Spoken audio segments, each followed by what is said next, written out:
Alright, and welcome to the History Channel. Today we have an exclusive interview with World War I expert Antoine Monet. A warm round of applause, please. Thank you. Hi, David. Hello. So, what are your thoughts on Japan during the First World War?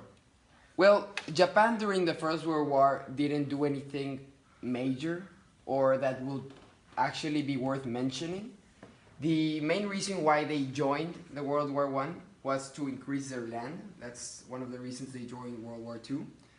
And they didn't get that much of a land at the end, and they weren't really happy about it. That's why they started being more hostile with Western countries. What about World War II? What are your thoughts on it? Well, speaking of Japan, they took a major role in the war because they joined with Germany in their side just to gain land and resources. And they ended up driving forces into the US with many small wars, gaining small land in the islands in the Pacific.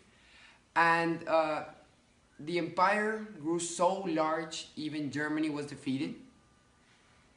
And Germany was also supported by Japan. And only after the US dropped 2 atomic bombs in Nagasaki and Hiroshima, they stopped driving forces into the US. Now we will continue with the session with a live interview straight from Japan.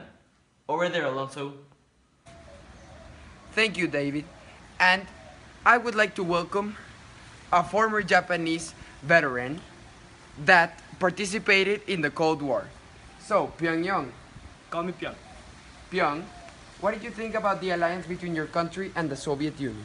Well, Japan, between the communist takeover in 1917 and the collapse of communism in 1991, tended to be hostile. Japan had sent troops to counter the Bolsheviks' presence in Russia Far East during Russian Civil War. Okay. And both countries had in opposite camps during World War II and the Cold War. Japan was aligned with the Soviet bloc during the Cold War. They became military allies with America in January 9, 1960.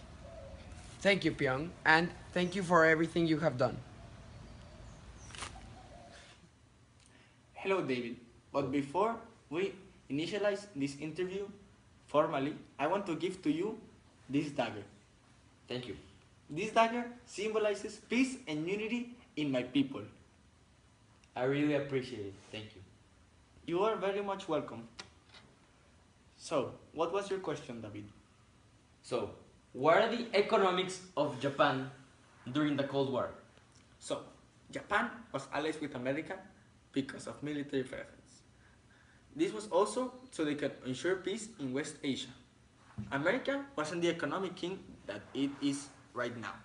Japan's economy was steadily growing, so it attracted America to become an ally of this rapid growing nation full of opportunities. I'm sorry because of my bad English, I am not very accustomed. No problem. Thank you, Mao. Thank you very much. You are very much welcome, and you are welcome to Japan anytime.